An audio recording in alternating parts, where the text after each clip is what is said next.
বলে হারিবি ঈমান বাঁচাবার জন্য সব কিছু ছাড়তে আমরা রাজি। এবার আল্লাহর নবী বললেন তাইলে তোমরা হাবশায় চলে যাও, আবিসিনিয়ায় হাবশায় চলে যাও, ওখানের বাদশার মনটা ভালো, তোমরা নিরাপদে থাকবা। সাহাবায়ে কেরাম যখন হাবশায় আসলেন, মক্কার মুশরিকরা ষড়যন্ত্র শুরু করে দেয়, বিভিন্ন ষড়যন্ত্র।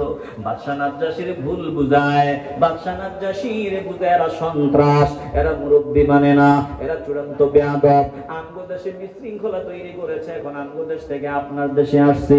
যদি খ্রিস্টান ধর্ম মানত তাইলেও কথা ছিল, এরা ইসলাম খ্রিস্টান ধর্ম মানে না, আমাদের মূর্তি পূজাও করে না, এরা নতুন এক ধর্মের দাওয়াত আমাদেরকে দেয়। বাদশা তাদেরকে ডাকলেন, মেজাজ গরম, ডাকলেন, তাদের কথা শুনবেন, এরপরে একটা সিদ্ধান্ত নেবেন। সামনে দাঁড়ায় রইছে আবার মক্কার মুশরিকরাও রেডি, এদের ধরে নিয়ে যাবে সব বিরুদ্ধে। বাদশা নাজ্জাশীকে, আমি কিছু মানুষ আমার দেশে আসছে, তাদের জবানের কথা তো শোনা দরকার।